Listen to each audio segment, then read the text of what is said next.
I've always said that when I'm done with school, I was going to support small businesses. Unfortunately, my career did not follow that trajectory. That woman that you see at the junction of your house who sells bolly, she may be using that bolly to raise her son in the university. And that boy finishing, getting a job anywhere may be able to take that woman and her entire family out of poverty. So if you don't support small business, you may have missed the chance to eliminate that poverty cycle. That's why I do what I do.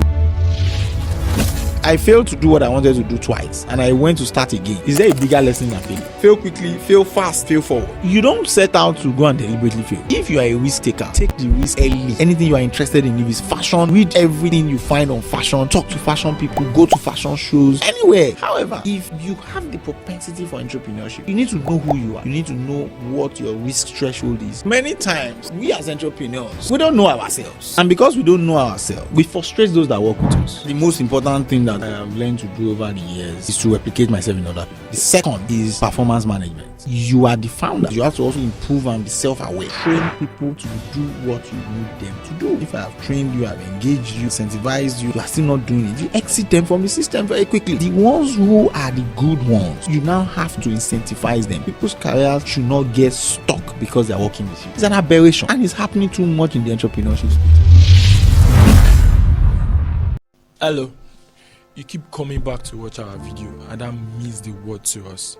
But here is the thing: 96.6% of you that come back here every week to watch us haven't yet hit the subscribe button, and that leaves us with just 3.4% of people. We pour our hearts into this. We try to create something special. We try to make sure every story, every moment is being created in a very important way that tells a story about ourselves the way we want it to be told. And please, by just hitting the subscribe button, you're doing us a huge favor. And on that note, I can make a promise to you that this show is only going to get better. The guests are only going to improve, and the overall quality is going to also improve by just doing one thing for me. As you come back to watch, just hit the subscribe button and share to a friend to also subscribe. It means the world to us as you do that. And hey, if there's something you need to tell us that we are not doing, just drop a comment or just drop a DM. We are always open, and please, we'll be looking forward to seeing you back every week. Thank you.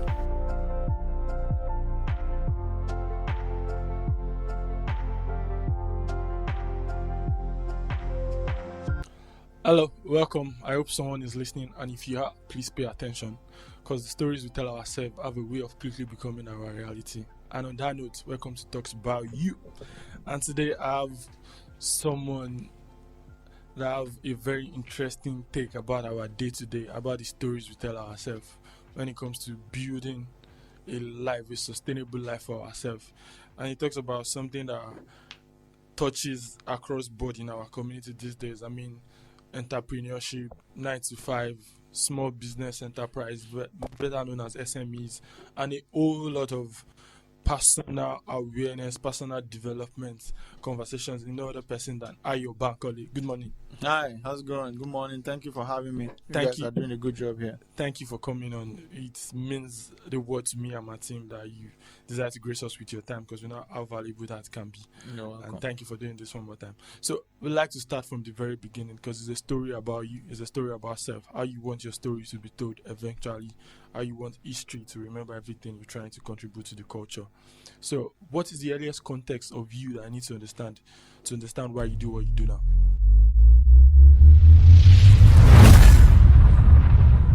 Okay, so the earliest context for why I do what I do is my mom. My mom raised me with a small business. My mom was a career woman at Lafarge. She was working at the accounting desk in Lafarge. Lafarge used to be West African Portland Cement.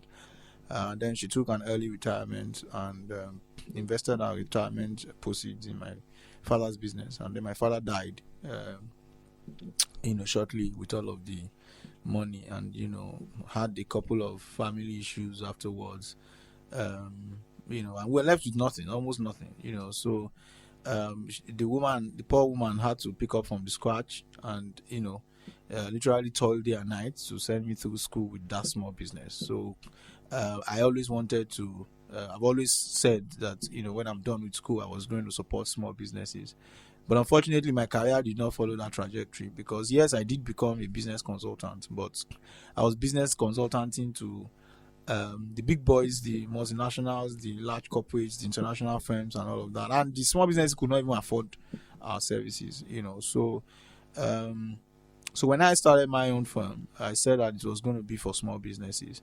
But the truth is, consulting is expensive. Quality, everybody's a consultant these days. You literally, 1 out of every 10 person is a consultant. So we're not talking about the buzzword consultant or self-acclaimed ones. We're talking about actual professional expertise. It's expensive. So that's why we started our foundation, which provides our services to SMEs pro bono. Because of that, my mom's lesson is still very much in my heart that, look, whatever we need to do to get these guys, because that woman that you see at the junction of your house who sells bolly, she may be using that bolly to raise a son in the university, and that boy finishing and getting a job anywhere may be able to take that woman and her entire family out of poverty.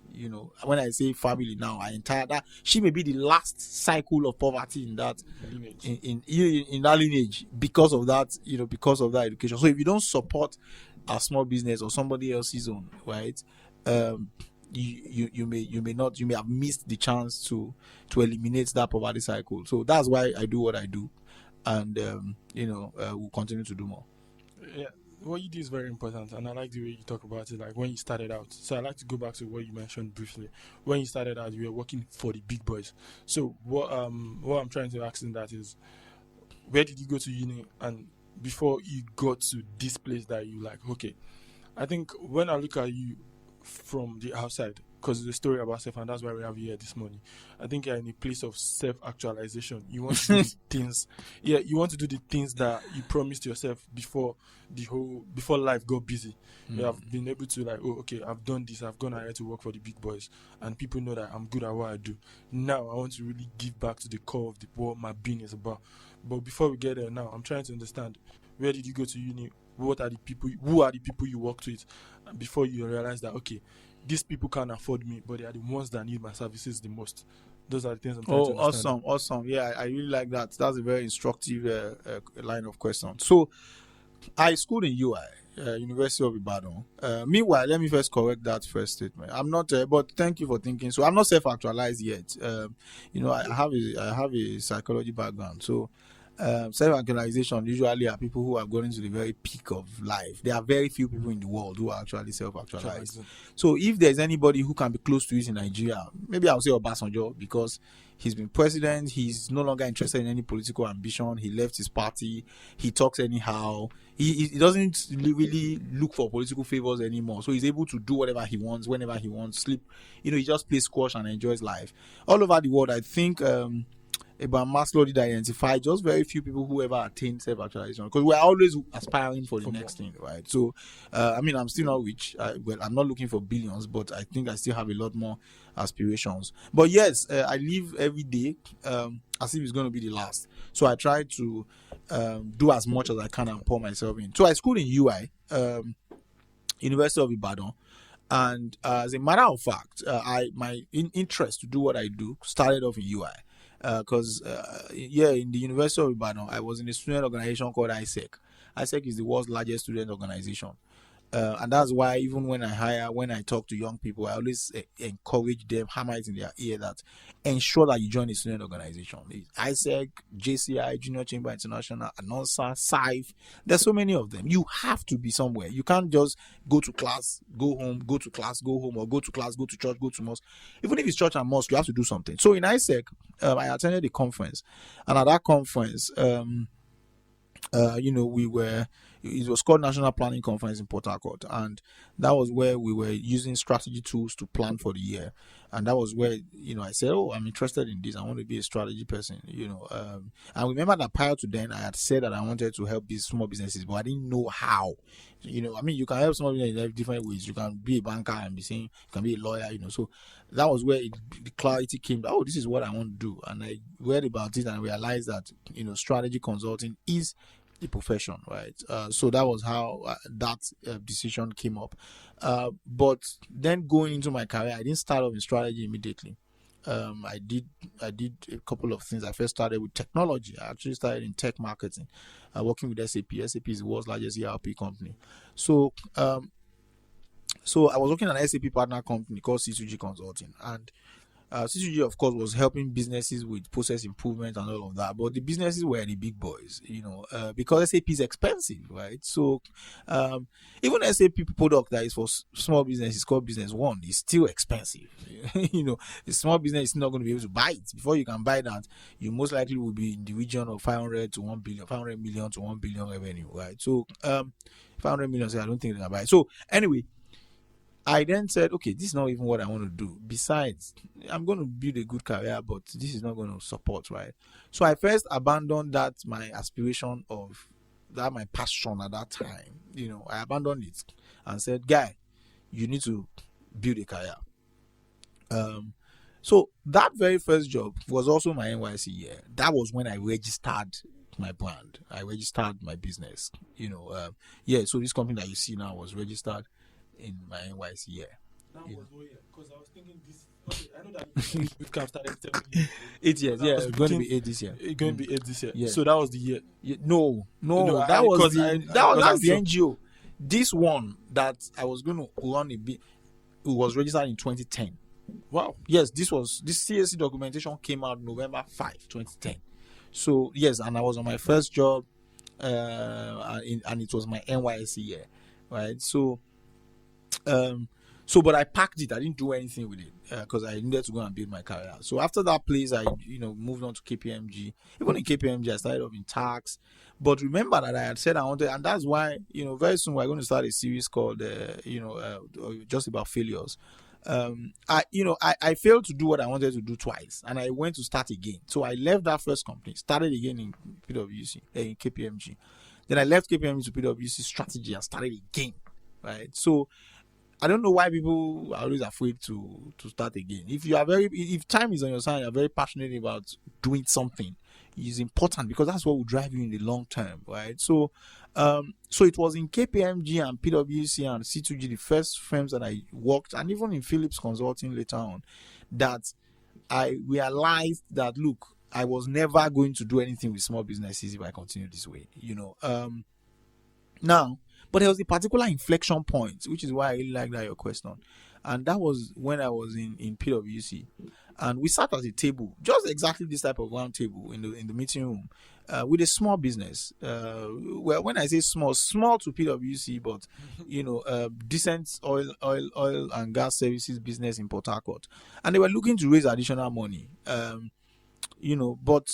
unfortunately the business was too small for PwC to work with. They couldn't just afford that firm. It was very early stage business, and I looked at those guys and I'm like, this is so sad. Yes, PwC does a lot of pro bono work and a lot of other things, but from a business standpoint, it doesn't make sense. And that's why I told myself, and it's just business. So that's why I told myself, that was the inflection point where I said I need to go and knock back. I think it's probably time that I started this thing that I want to do, but because of conflict I couldn't really do it until much later. We then started doing some skeletal business for small businesses. Then when the business then grew, we then realized that we're still going to be excluding majority of small businesses even with our own firm, as much as we've democratize access to services, to advisory services and all that, to proper guidance services, strategy consulting, financial advisory. We still will not be able to reach the micro and the nano businesses, and that's how we started the foundation. Okay, thank you for putting it the way you put it. It just gave me a lot of insight into so many things. But what I'd like us to touch on before, so we can actually build the conversation to somewhere very interesting and can help the people that we want to democratize this for. What are small businesses? Let me start from there, because there are levels to this thing. Yeah. From my understanding, there are levels to it. But when can somebody say, okay, I have a small business? What's the smallest size you can be to call yourself a small business, and what's the biggest size you think you can be to still be identifying yourself as a small business? That's what my question is. That's a very good question. So there's nano business, there's micro business, there's small business, there's medium business, and there's large enterprise. And the truth is, there's no universal definition to it. They vary from country to country, because a small business in the US can be a medium business here, right? Because of the size of the economy. But in Nigeria, CBN has defined it as if you make less than 25 million in revenue, you are a nano business, you are a small business. Let's just call it small business, right? Okay. Annual. Sorry for pausing. Like, I understand what you mean, but for the sake of people that want to listen to this and that want this to help, when you make 25 million in revenue Less means without revenue means total sales total that you. sales, no expenditure. No, not included. that. Yeah, that's what. So I have this. I sell this mic, and I've sold. Let's say this mic costs 1 million. I've sold 25. Before I start deducting anything, that's my revenue. Right. So once your revenue is above 25 million, so we can also call it turnover interchangeably. Yeah, so it depends on sector. At times turnover may be different from revenue, but in this case, let's use it as the same. Yeah. So let's say turnover is 25 million or less. That's a small business. Okay. Do you understand my point? So in fact, that's not just small. That's a micro/nano business. Wow, interesting. So you can then further dissect it and say if you do less than 10 million is a micro or nano business, then maybe 25. Yeah. Now, if you do between 25 and 100, that's what is now supposed to be a small business. So below 25 is micro or nano. 25 to 100 million is small. So those are the SMEs. Those are the SMEs, mostly SMEs. So between 100 and 500 million is then medium size. Then above 500 million is decent. But in our own category, as a business or generally, because of certain macroeconomic indicators, we like to recognize medium from 500 million to 2 billion. That's medium. Yes. Yes, those are medium because when you interact with them, you see there are multiple other, and we'll get there. That's why I tell people that it's not even entrepreneurship is not for everybody. You see, it sounds like a big number. For example, if you're in construction, if you do only 3 projects a year, small, relatively small type construction projects a year, you can do 2 billion in revenue. Yes, definitely. You can do 1 billion in revenue. Let's say I build 200 million houses, 5. I can do a billion in revenue.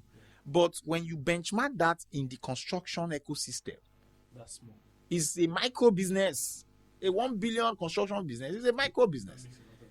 Meanwhile, in construction, average profit margin is 20%, 30%. So somebody who does 1 billion is already doing 200 million in gross profit. He's a big boy by your own parameter. But in the construction ecosystem, compared to the JBs and those guys are doing hundreds of billions, one project alone can be. Do you understand my point? So that context is very important. Now, even aside construction, when you go to so many other sectors, you realize that even though they are doing 1 billion, 2 billion, other characteristics of small business still apply to them. They can't afford certain things. They can't afford to implement certain technology solutions. They can't afford to pay for certain consultants. They can't afford to put in place certain governance process. So some of those features is what you also still use to say this is not yet a matured or large enterprise. Do you get? So that's the way. Now there are other things. You can also use staff size. So usually if you have less than 5 staff, you're a micro or nano business. Irrespective of how much you're making. Yes. So again, it's always a healthy mix. But yeah, it's always a healthy mix of both. Very interchangeable because some people can be in their home and be making, because we need to know that income is different from a business revenue. Because as an individual, I can be any 1 billion. That doesn't make me a business. Do you understand? So if you have one trade somewhere or a business name somewhere and you are doing huge turnovers, it doesn't make you a large business. You are still a small business, but with good numbers. So it's always a healthy mix of both in terms of staff size, in terms of revenue, and then any other parameter you want to lay on it. I find that very interesting. What I want to understand now is, you said something in the middle of that. Why you're explaining that is established. We know what a small business is going to be for anybody that's listening to this. What I now want to establish is, what are the how do I want to put this? I want you to come the way I want you to come. What are the things you need to understand as a small business? Why you need to know that entrepreneurship is not for everybody, like you said, because that's what I'm looking for. So yeah. So you see, there are multiple characteristics or behavioral traits that entrepreneurs must have to succeed in it, right? But let's even forget every other trait. The primary characteristic of entrepreneurship is risk, right?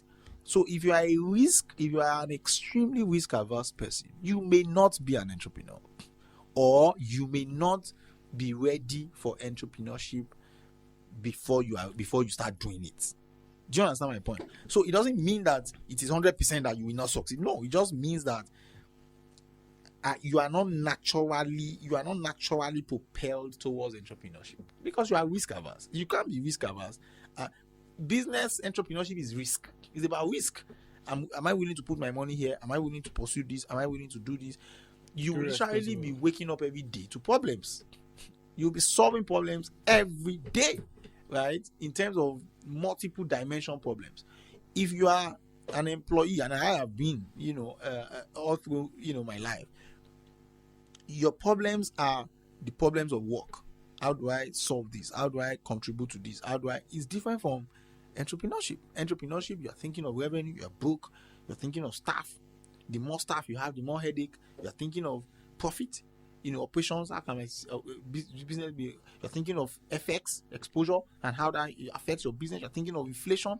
You're thinking of brand visibility. How do people know me? You're thinking of even brand risk. Somebody can just wake up one day and start dragging your business, and before you know it, everything goes under. So you are thinking of all sorts of things. So you have to have the natural propensity for all these kind of things, and it usually comes natural. I tell people that if you need a couple of people to advise you or convince you before you start the business, you are most likely not ready. Because if you are ready, you would wake up by yourself and you start doing it before you even tell anybody. Yeah, it comes with the knowing. Yes, it's called in strategy. It's called founder's instinct, right? And it is enough to start a business. You don't need a plan. You don't need any major. Yeah, I mean, this thing that you just spoke about actually drives to my next question, because I wrote it down when I was preparing for this yesterday. Do you think founders and entrepreneurs are the same thing? Because we have companies that their founders is not necessarily the CEO. That's where the word is. So, I mean, this is your area of expertise, and when I was preparing for this, I tried doing my own reading, but still sometimes it seemed sketchy to me a bit. So I was like, I was going to ask you about it, since we got there naturally. So founders and entrepreneurs is really the same thing, but it's now the type of entrepreneur that varies. So let me explain. But again, not all founders are entrepreneurs. Yeah, I saw that. So That was not very only clear. I'm a founder. I can be a founder of a non-profit. Yeah, okay. Do you understand my point? I can be a founder I can be a founder creator. Maybe I create things, but if it's founder in the context of entrepreneurship, it means I am somebody who founded an enterprise. Now, what types of entrepreneurships exist, or what type of founding exists? You can be a trader. That doesn't mean you run an enterprise. Trading is different. Trading means I want to sell this microphone. I mean, I'm sure this microphone is tired of me already.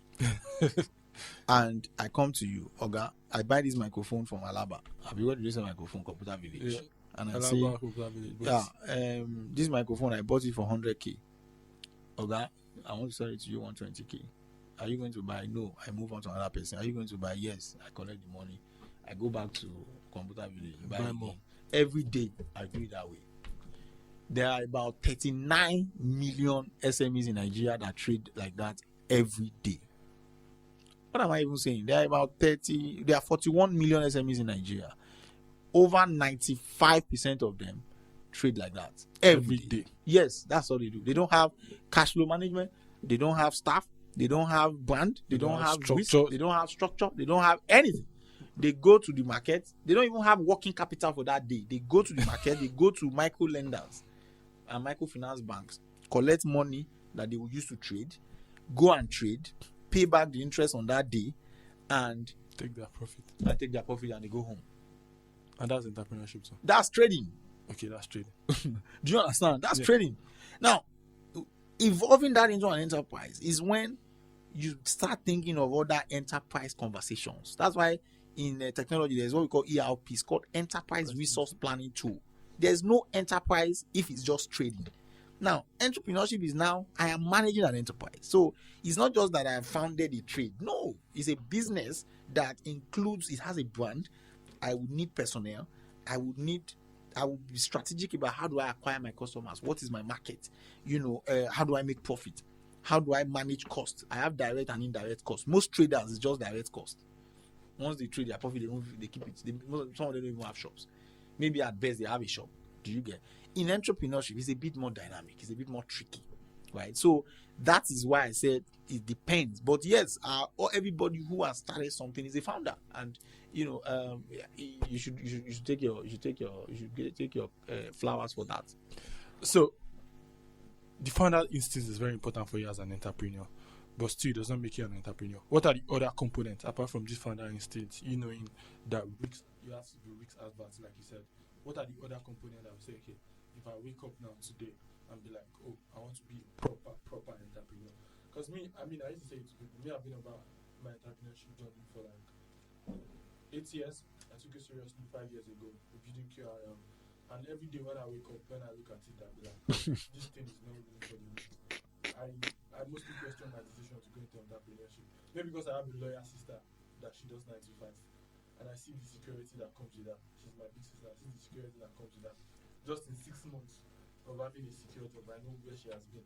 And I've been pushing the same thing for the past 5 years. Not like we're not doing good, but it's not as secure as that. Yeah. So that's the reason why I'm asking this. For people like me that are in entrepreneurship and always still mostly wonders about, oh, how is this thing going to scale? How is this sustainable? What are the things I need to look out for? Okay, so let's take it one by one. You see, entrepreneurship is about volatility. 9 to 5 is about stability, which is why I said that if you do not have that instinctive drive in you, maybe you are not ready. It doesn't mean you cannot be. It just means that you are not ready. Now, in disruption theory or strategic theories, founders' instincts and that gut feeling is what propels you to start something. Right? Now, you want to say something? Yeah, I think it's going to take us somewhere else, but I'll bring it back. I want to say, can that gut feeling be wrong sometimes? Yes. So now I'm getting there. Now, that gut feeling, the wrongness, eventual wrongness of that gut feeling is when you have tested it in the market, right? But how to test it, I'll get there. Now, at the very early beginning, I said very early beginning, that's tautology. At the very beginning, your instinct, your gut feeling is what drives that thing to start. It's like having a baby. The baby has to snap out of the mother to go into life. Do you get? That procedure is, see, even if you spend $100 million on feasibility studies, business plan, research, if your gut feeling does not start it, you will not. In fact, people have hired consultants to do studies and all these things just to make them not do it.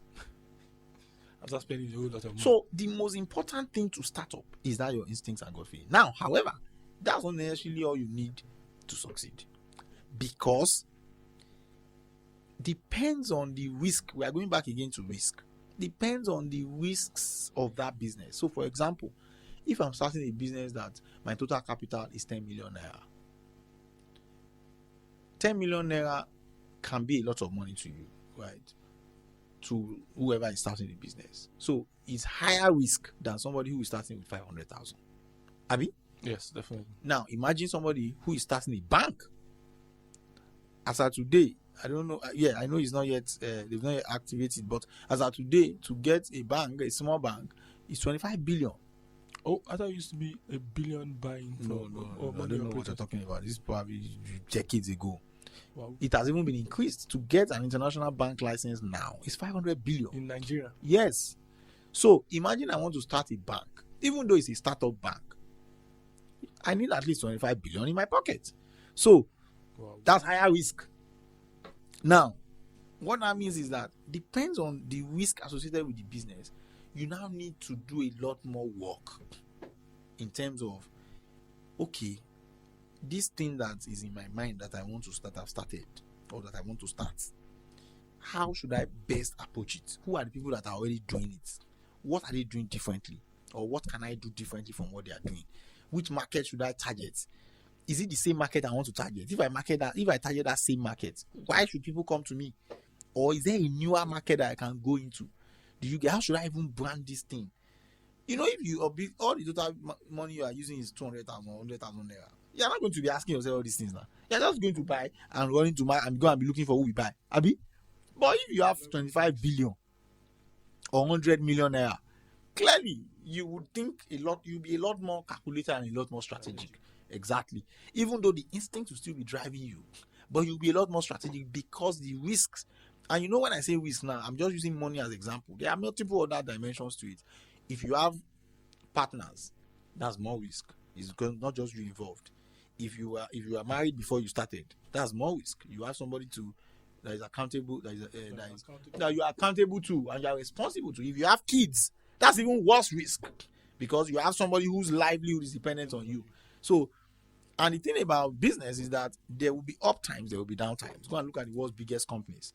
Some of them have declared losses. You are seeing multinationals pull out of Nigeria because of lost position. So businesses can go through severe issues. Now imagine you as a small person. So that's why I say it's a risk conversation. So you need to be asking yourself every time, am I ready for this? Is this something I'm willing to do head on? Right? Am I ready to put in the hard work? It's incredible hard work to build a brand, to grow that brand. It's like nursing a baby. It's like taking care of a child. If you choose to be responsible, you can have a child and let the child suffer and just grow up like a wild animal. But that will be completely irresponsible. In many countries, society, advanced countries, it's even illegal. So that's the same thing with having a business. You can't just leave the business. The business has to evolve and you have to be deliberate about it. Since we're talking about business evolving and being deliberate about business, in Nigeria, looking at everything, looking at the data you guys have been able to collect over the last 1 to 2 years about small businesses, what do you think is the lifespan of a business being successful in Nigeria? From inception to what year should you be thinking of, oh, okay, let's give it, like 1 to 5 years, or what's the period? So we did survey this. We have a Nigerian SME report published last year, 2024. Very incredible report. Yeah, So one of the insights that we drew from that report is the longevity of Nigerian businesses, and most of them do not. A majority of them do not go beyond 3 years, and typically they would arrive at maturity or break through stage at between 7 to 10 years. No longer 5. I think it used to be 5. That's one of the reasons why I brought up the conversation. No, 5 is when you've achieved some degree of stability, not success. Yeah, exactly. So when you can say, okay, I've passed that 1 to 3 volatile years where majority of them fail, right? Over 90% of them fail. So I'm now in year 5. Why? So why are all these issues we're talking about? So why do I fail? Number one, lack of clarity about the market I want to go into. Insufficient demand. I overestimated. You know, entrepreneurs are always aspirational. I want to build the clinic. I want to build the number one. I want to build. So at times you overestimate you overestimate the demand for your product. So yes, I want to solve a problem. So I have this notebook. I believe that this notebook can solve the problem of students. Okay, it solves both student problems. How many students' problems does it solve? Is the number of students' problems that it will solve enough to keep me alive as a business? Now, even if you have enough number of students' problems that it solves, those students that have the problem, are they willing to pay for it? Do you understand what I'm saying? Are they willing to give me money? Are they able to is another question. Are they even able to? Exactly. So even if they are they able to pay for it? Now, if they are able to pay for it, do they have the money? Is it their money? Are they the decision maker? You know, those kind of things. So there are multiple things. Then when I even start, government regulations, access to capital, you realize you run out of cash. You know, so many things cause failure. FX, volatility, you know, overnight. Petrol. Do you know how many barber shops have closed because they became unprofitable due to petrol splurge? When you are able to absorb some of these costs, you don't know what God has done for you. It's when you talk to day-to-day businesses like us that you know the impact, the real actual impact on the livelihood of people based on these things. Yes, it's the conversation of day-to-day businesses, source of funding, government policies. which other thing do you think like small businesses need to really take seriously for them to be able to get to the 7-year period we are talking about? Business management skills. So, in fact, from our survey, aside access to capital, business management skills, access to capital, government regulations. Policies, yeah. Yeah, business management skills is top, comes top. Now, you see, starting a business, being able to trade or having a technical skill. Now, I say having a technical skill because is the second highest reason aside survivor. People just do business to survive, not because they want to be entrepreneurs. It's because there's no job and they are hungry and they don't want to steal. Now, the second is because people deceive themselves because of peer pressure. They go and become entrepreneurs. They say, oh, I know how to sew. I've been working with this company for a long time. Me too, I can go and start my own. Oh, I know how to write codes. I've been working with this company for so long. Let's go and start our own. Or I know how to, whatever it is, right? Now, it's okay for you to aspire to own your own brand. It's okay. But do you have the skill set to manage a business? Because being a professional within a corporate environment is different from managing a business. So there are skills required to manage a business. You need to understand what revenue is. You need to understand revenue recognition. You need to understand how to cut costs. You need to understand expense management. You need to understand brand management. You need to understand people management. Scale of preference. There are multiple things that you need to understand that will keep your business afloat, because problems will be coming up every day across these multiple areas. And if you don't have the skills, if you don't know what to do, something is just going to put your number under. Yes, since we're talking about entrepreneurs that become entrepreneurs due to peer pressure, I read something somewhere while preparing for this, that most entrepreneurs that come from a place of failure or not wanting to fail are the ones that are successful the most. Why do you think that is important? Take that again. Entrepreneurs that come from a place of failure, like they are failed in. They failed forward. Yes. So, yes, entrepreneurs that have failed forward. Yeah, they become the most successful. Why is that? So, is there a bigger lesson than failure?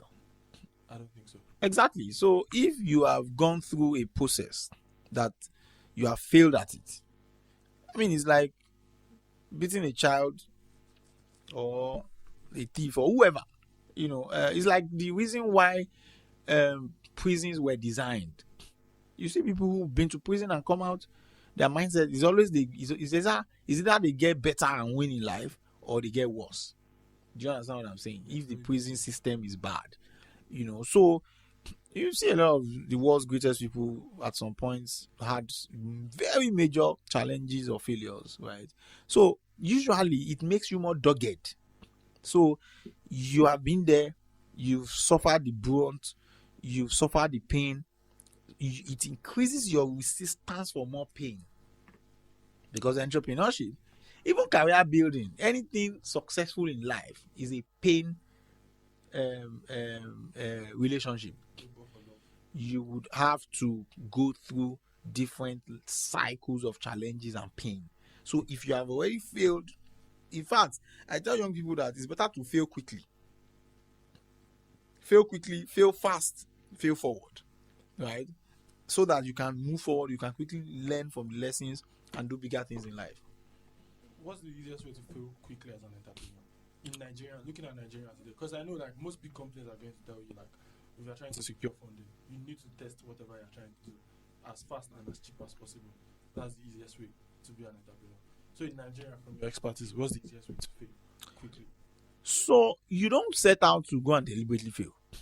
So when I say fail fast and fail quickly, it means if you are a risk taker, take the risks early. You get what I mean? So if you are fresh out of school, yes, you want to get a couple of experience here and there.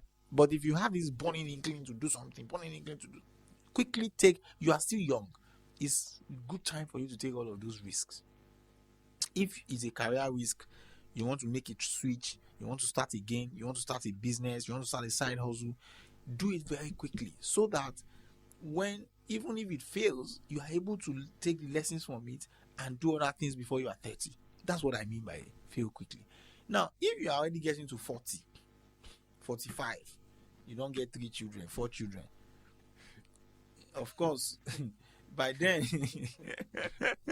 by then you are already moderating risk. Do you get my point? You are already afraid of failure. Yes, you can't take as much risk as somebody who is at the earlier years. So that's what I mean. So how do you quickly do things that can make you either fail or succeed? Is by expanding significantly your reach as early as possible. From when you are still in school, when you're in NYSC, others are wasting their time. You need to bury yourself, burn the oil day and night, finding out your interest area. Anything you are interested in, if it's fashion, read everything you find on fashion, talk to fashion people, go to fashion shows, anywhere. And there's no excuse. Even if you're in the village, you can still be interested, in what you have to do, and take the risk that associated with it. If you're going to fail at it, you still have enough time. The biggest I used to say the biggest misconception about entrepreneurship in Nigeria is money. People think you need money to start, or people think you need to make a lot, or people, if they don't think you need money to start, they think when you become an entrepreneur you're going to make a lot of money. You're going to make a lot of money. Is that misconception for me? And in your survey, it shows that 53.6% of SMEs in Nigeria makes only 5 million naira annually. And then that's why I'm going back to the misconception. They are nano businesses. Check the second category after the 53%. You realize that 53% is even still small. You realize that the next category is not still even over 100 million. It's just another between 5 million and 10 million or 20 million. You get so they are mostly nano businesses. About 65 to 70% of all of them are nano businesses. Another 10-20% up to 90% are micro businesses and small businesses. So now let me dispel that fact. The perception that entrepreneurs become billionaires or that entrepreneurship is the only way to make billions is because the world's richest people are entrepreneurs. If you look at Bill Gates, they are mostly founders because their brands become big, and the value of those brands is then represented as their value. Do you get it? It applies to their own personal net worth. Now, Elon Musk, Bill Gates, or people who inherited, Mark and Co. Now, where we get it wrong is that is the upper echelon of entrepreneurs. Now, you have 1%, that is the HNIs. You have the middle class, and you have the lower class. Now, the most of that constitutes the middle class are working class people. Do you understand what I'm saying? 95. They are working class people. People who have built amazing careers in investment banks, consulting, commercial banking, fashion, trading, account. Yeah, exactly. Do you understand my point? People who run the economy all over the world. So, if my race is the perception that the only way to become comfortable is to do a job, that's not true. You can build your career decently and make good money, right? However, if you have the propensity for entrepreneurship, you have a burning desire to solve a problem, you have the appetites. Because I don't want a case, and I've seen it too many times, where people just feel because of this thing about other people, my friend is doing this, everybody's doing, they go and do entrepreneurship, they have a stroke at very early age because your risk appetite was low. Maybe they just had one major failure, lost one money. You can lose everything in a day. Next day you are up again, you've picked it up. So you need to know who you are. You need to know what you want to do. You need to know what your risk threshold is, and keep it moving from there. Yeah, I mean, since we're talking about risk threshold, knowing yourself, you gave us an assignment 3 days ago that we should go and read about the Johari window. And I mean, I did a lot of reading about it. It just helps you self-improve, and it's in 4 stages, like you try to narrate in the video very shortly. My thing is, as an entrepreneur, how does this help me if I decide to God bless you for that question, my brother. So many times, we as entrepreneurs, we don't know ourselves. And because we don't know ourselves, we frustrate those that work with us. we frustrate our customers, right? Now, if you're an entrepreneur and your colleagues, everybody's telling you that you are difficult, you are saying you are not difficult, that you are the easiest person to work with, you are the most clinical. I mean, do you understand? You are clearly having you are clearly not self-aware, right? You should know that. Look, me, I tell people when they come to my interview that you are going to. Are you sure you can work with me? Because it is very, very hard. It is extremely tasking. So you can't. I'm not going to be, because I know by myself, right? So you have to know it so that you can know how to help people and moderate people's expectations and make it easier for everybody to work with. So as an entrepreneur, even your customers, we've read tons and tons of stories of entrepreneurs treating customers like garbage, and they will tell you no, they will be denying it. They will tell you that's not the case, it's the fault of the customer. It's the too many blind spots everywhere. Everybody sees them in a certain way except themselves. You understand? So that window is extremely important for entrepreneurs so that they properly bucket themselves. They know what it is that people know about it that they don't know about themselves. Because until you start knowing it about yourself, you can't fix it. And if you cannot fix it, you will be having challenges with your customers, you'll be having challenges with your personnel, you'll be having challenges with your stakeholders, your investors, if you have investors and all of that. So, that's how you can apply it to yourself, and it's very important to do so. I mean, talking on everything we've talked about, looking at how in-depth the statistic you guys provided last year, 2024, was. What do you think the future holds for entrepreneurship in Nigeria? No, let me put it in two parts. Future holds for SMEs in Nigeria, because when I look at that SME report, I feel like we're a long way from where we need to be. We are in a very long way from where we need to be. And that aside, what does it hold for entrepreneurs, to people that are dogged about getting to where they want to be? So a few days ago, I was on one of our partner stations, Web TV and Porsche. We're talking about this, and I was saying that except a few drastic fiscal policies are introduced, the outlook may not be very good for SMEs for this new year. Now, those fiscal policy includes anything that can drive down inflation. Now, there's an artificial reduction now that is going to happen because we are rebasing our GDP. Now, rebasing means that we're changing the baseline by which we are measuring. So now, most likely, just by rebasing, inflation is going to change, as reduced from 34 to 24, but prices are still reduced. Right? Reality is going to be different. Exactly. So that's not what we are talking about. So we are talking about actual policies that drives at the heart. We need to drive down cost or create wealth to match up with inflation. Right? So I like that. How do we create wealth? So let me give you an example. You increase power. You are saying, Nigerians, because power is expensive. If you are going to have lights, you should be able to pay for it. Okay, you've increased power, but there's no light. Do you understand?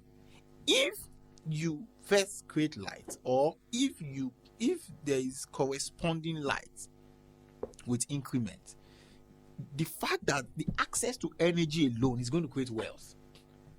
Do you know how much wealth access to telecommunication has created? In fact, the entire tech ecosystem is built on telecommunications infrastructure backbone.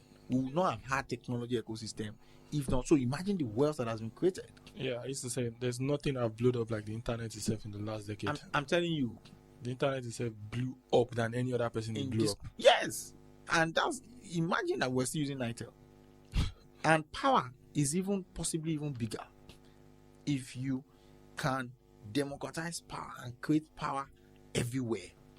A lot of people it frees up cash flow. Now, our report also shows that I think about 35% or thereabout, a third of total capital, working and startup capital of SMEs goes to power costs and transportation. Yeah. So if you fix that, it frees up the cash flow of the SMEs, then they are able to do other things. They are able to make more money. So that's how you create wealth within the system. Now, you also have to incentivize production. You have to incentivize SMEs. You have to incentivize local SMEs and track the way they grow. So that as they grow, you're incentivizing them. As they grow, you're incentivizing. That's how you create wealth. Those guys will employ more people, and you begin to take more people outside of poverty. We just need people who can think and are not ready to. They're not there because they want to steal. But great businesses alone are not about the ideas, the policies we've talked about this morning. It's more about somebody who can actually inspire and execute these visions and manage people. So that brings me to like what I want us to touch on before we end this. What are the things when it comes to managing people? Because I used to say it's in my own short 5 years of building a farm business. I know people will make and break your business. I can tell you that for a fact. Because the first manager we were with in the first 2 years was like, we're not going anywhere. Then we completely changed management, and the trajectory of how we were going changed. So I used to say, irrespective of the amount of time, money you put in, people will still make and break your business. Oh, yes. So what are those important things when it comes to people management that you have been able to like acquire over time that I like to touch on? So I think that the most important thing that I have learned to do over the years is to replicate myself in other people. Wow. Yeah. Interesting take. And that is the most important thing that you would ever have to do. Now, aside that, the second is performance management. Now, replicating yourself in other people is because you are the founder, you are the leader, you are the one who started it, you are the one that know what you want to achieve, you are the one that you are the culture of the place. Exactly. So, meaning that for you to be replicating yourself in others, you have to also constantly improve and be self-aware. Remember, we already said that. Yeah. Now, you now have to be able to replicate yourself in others. You need to train people to be buying. Exactly, to do what you need them to do, right? And the second leg, which is performance management, is now, despite all I have done, if I have trained you, I have engaged you, I have incentivized you, you are still not doing it, you exit them from the system very quickly. Because if you keep the bad eggs for too long, they will break you, just as you said. They are going to kill, they are going to win the business, even maybe give you a attack, right? Now, you don't now stop there. The ones who are the good ones, you now have to incentivize them. People's careers should not get stuck because they are working with you. It's an aberration, and it's happening too much in the entrepreneurship space. Young people are working with entrepreneurs that just use them like machines. They are stuck. No career growth, no career clarity, no promotion, nothing. Do you get my point? And at times, some of these guys are good talents or good potentials, but because you are not managing them properly, they then turn around and they join your toxic culture of gossiping, backbiting, and what's that thing called? General dissatisfaction. Call it pollutants. They join your pollutants, and the business continues in the way that it's always done. So, as an entrepreneur, you need to first know that, okay, these are even my own objectives. These are my own strengths and weaknesses. If I have now known my own strength and weakness, how do I replicate my strength into other people? And how do I improve on my own weaknesses? Now, after I've done that, how do I then manage the people that work with me so that they become better people just by virtue of working with me? Whatever it is that means, either it's their own personal interest, if it's somebody who also has a own personal business, a side also that is keeping body and mind together, how do you support it?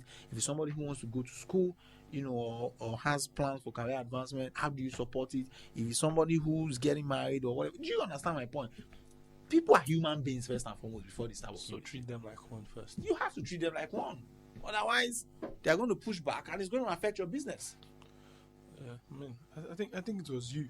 I don't know where I saw you saying it. He said, if you take care of your people, he said, if you take care of your people, they will take care of the business. And when they take care of the business will take care of the running Yeah, on the the day business to will day. take care of you. Yeah, the business take care of you, and that makes a lot of sense to me. And now I like the way you've broken everything down, because I'm sure young entrepreneurs, WhatsApp CEOs that we are creating this episode for, when they watch this, they'll have a lot of insight. Did you say WhatsApp CEOs? Yeah. Oh my God, this is hilarious. We are creating this for WhatsApp CEOs, for them to know that being a WhatsApp CEO is not going to be enough. Olumide is a WhatsApp CEO. You need to you need One to of my colleagues. you need to be bold about your entrepreneurship game. That's the only thing that's going to take you to the where you want to get to. So if you can break this thing down into let me say, help us break it down into 3 simple principles anyone can follow to build a successful life for themselves as an entrepreneur. What are those things going to be? So the number one is the ability to think and ideate. You need to be able to think new things. You can't be dwelling on excuses. You can't be thinking of. I was already going into the other ones. Let me focus on the ability to think. You can't be focusing your mind on redundancies, right? As an entrepreneur, imagine every day you're thinking about K-drama.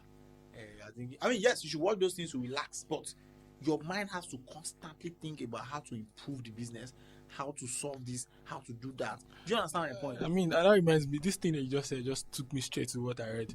Bill Gates said the first year when he started Microsoft, he does not listen to the radio on the way to work, because he always wants to be thinking about Microsoft. Oh yes, I think I listened to that conversation, because there's a lot to think about when you're driving. A lot. In fact, you see, that thing that you said, I realized that driving is a massive waste of my time. That's why I use a driver, because the process of driving, the hours you burn in driving, you think about a lot of things, you do a lot of work, you make a lot of calls. Now, you need that allowance to think, because your people rely on you to think and ideate, come up with ideas to constantly improve on the business. Now, number 2, you need to be solution oriented, because problems will come every day. So if you dwell on problems, you are just going to give up. You are just going to die of hypertension. Problems will come every day. Now, don't just think of solutions alone. Surround yourself with solution-minded people, because you are already buried inside the problem. If you are surrounding yourself with problem-infested people, they will only be coming to you with more problems. You don't need more problems. What you need are people who will reduce the problem. So imagine I work with 5 people. There are 10 problems. This one comes to me and say, I saw that this happened. This is solution 1, 2, 3. Do you understand? I don't need to think about the problem. I'm just saying, okay, I think this is the best solution. Let's move on. Some may not even come to you at all with any. They'll just solve it. Do you get my point? Extremely important. Now, number 3 is you must be an excellent execution person. Discipline of execution. And I recommend that book to everybody listening. There's a book called Execution Discipline, the act of, or the discipline of getting things done, or something like that, by Larry Bossidy. You need that discipline. You cannot be telling excuses. I used to say it to them at work. Winners win. Winners just win. Just find a way to win. They say and losers lose. I respect her. It's one of my favorite quotes now. Excuses don't win championships. Don't. Never. Never has. You don't see Serena Williams win a championship because she was giving excuses that something. Nobody is interested in your excuses. Nobody is interested if she was dizzy, if she did not drink water, if she did not run well, if she did not train well, if her coach was sick, if there was no light. Nobody is interested. You don't go to Olympics to go and complain that you are from a poor continent in Africa. Nobody cares. People are not interested in your excuses, and there are excuses. Abi, we are not all from the same country. We don't all have the same resources to coach. We don't have the same weather. We don't have the same, but nobody cares. We are here to compete. We are here to compete, and your excuse is not going to win this championship. So, if you are in the race to win, my brother, you have to win. You cannot afford to give excuses. So, you have to master that discipline of getting things done and getting them done very quickly. I mean, thank you for opening my mind as an entrepreneur. Thank you for doing this with me one more time. It means the world to me and my team, because we've touched on a lot of things that many struggling young entrepreneurs will be able to gain a lot and learn a lot from. Because me as a person, I've learned a lot from this. I just cannot wait to play it back and just listen to some of the things you've touched on. But while we are on this, I think there are problems in Nigerians that, while I was preparing for this, maybe because of the type of questions you asked, me and my team were able to come up with. And what are the solutions? The question I want to ask you is like, what are practical solutions you think to some of these things? Like one we're able to come up with is approximately 41 million businesses. 41 businesses in Nigeria. We have 41 million businesses right now in Nigeria, but only 3 million register with CSC.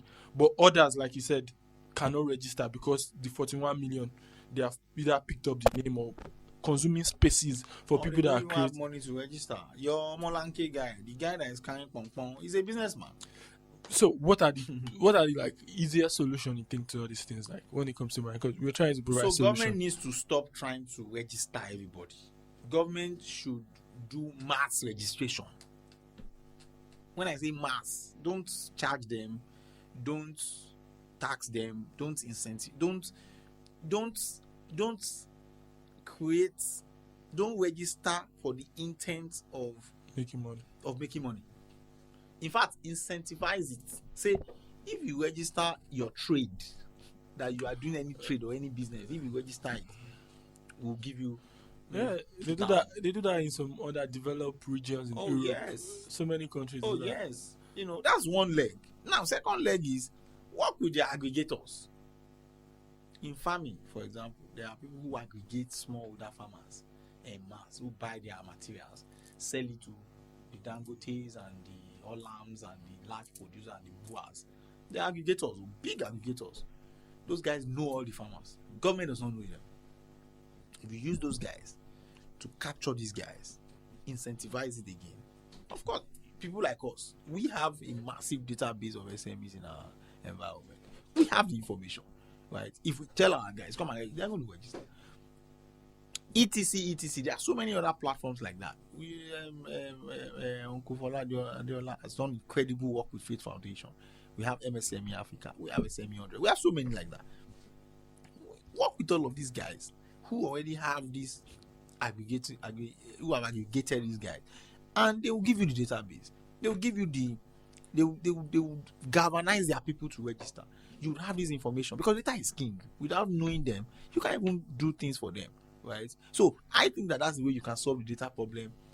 In Nigeria, people are always afraid. They don't even want to register because they think it needs tax and all of it, and it does. So that's what I think about that. All right. Thank you for doing this one more time. And on this note, we have a closing tradition we end with on this podcast. The last guest will leave a question for the next guest without knowing who they are leaving the question for. So I'm going to read you the question that was left for you. But before I do that, since we're talking about incentivizing small businesses, and you guys do your bootcamp, you have a large amount of SMEs registered with you guys. So me and my team have partnered with some people to provide procurement service. With Procaholic in the name of the company, to provide procurement service for 3 SMEs in Nigeria. Free consultation that they are going to need, because I think when I look at it, procurement is one of the major reasons why businesses are not growing. How to secure in most line of businesses are difficult. Like you said, there are aggregators that know how to do all these things, but they are not so much when you look across board, and it's one of the problems we've been able to identify.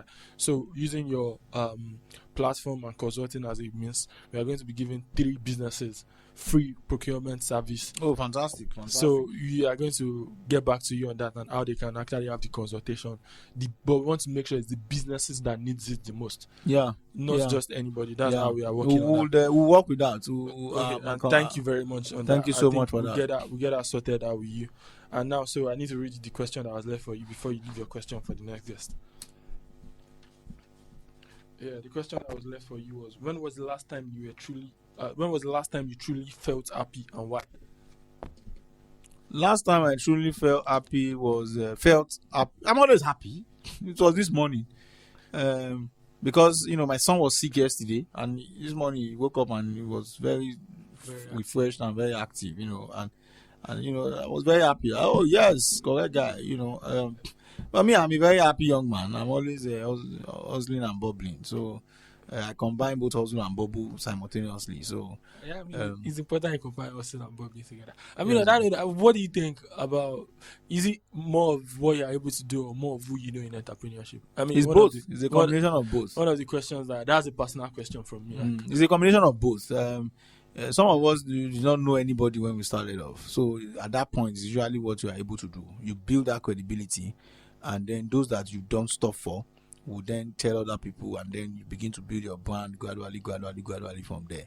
So then later it then becomes who you know. So you have to be deliberate about expanding who you know, because who you know is the one that is going to determine how far you go eventually. You know, there will be a point where what you can do is already a given, and who you know is now the mileage that takes you to the next step. So it's a combination of both. It depends on the growth phase that you're in. I mean, thank you for that, because I mean, I keep saying it to people all the time. Like, some of us really just started out believing like, but I mean, along the line, we get to know people too. It's really a given. Thank you for doing that. So this is the point where you leave your question for the next guest.